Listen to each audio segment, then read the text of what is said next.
I was always fascinated by these stories from shluchim, from wherever in the world they are, and they have so much to share, so much excitement, something so fascinating to tell. And the question is, where are these stories being told? In 2006, an author, Malka Tauger, successfully made a book called Excuse Me, Are You Jewish? And that was one of the few times that an author ever succeeded in making something like this happen. But that was 2006, that was almost 20 years ago. There have been hundreds of new locations of shluchos, hundreds of new stories, and the Rebbe wanted these stories told on a regular basis. We came up with this idea called Illuminations. We're getting on the phone, we're calling up shluchim.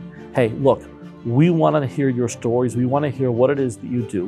What are your most memorable moments on shluchos? Every single week when we're writing PDF, the newsletter we put out has a limited space, approximately 2,000 words. Taking those 2,000 words, an article that's 4,000, 5,000 words, we want to take this and we want to put it together in a book. The stories that we are telling, a drop in the bucket of the stories that we are out there to collect, and it's going to be a long journey.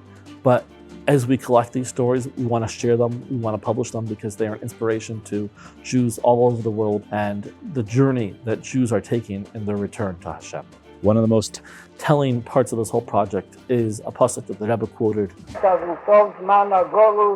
Dat de keer de Jode wie Rashi bringt darauf und nimmt jeder einzelne jeden Basunde und geht mit dem Basunde in Israel. Nicht war bis 20 zusammenkleiden, eine ganze Kita nicht für mich tue.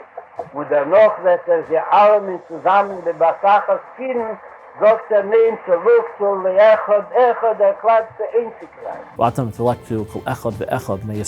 That you shall be gathered from all four corners of the earth. So it's not really a Chabad story, it's a Klal Yisrael story. We have begun the process and we're actually now even ready to go to print. We've highlighted and created a book with approximately 25 shluchim. We've showed their story in a much greater capacity than just the 2,000 words that you saw in that newsletter. Now it's in a beautiful coffee table style book that's going to be a beautiful gift to your friends, for you to yourself to read. And every single page is filled with pictures and exciting information about the location that you're reading about. And so we're asking you to partner with us to bring this book to print, to tell the story of how Jews are coming back home, how shluchim are part of that process, how shluchim are literally meisur nefesh, they're putting their life on the line from the luxuries that they would have in a traditional Jewish community to go out there, and what it takes to be out there on the front lines to help bring a fellow Jew home. The Illuminations is just beginning.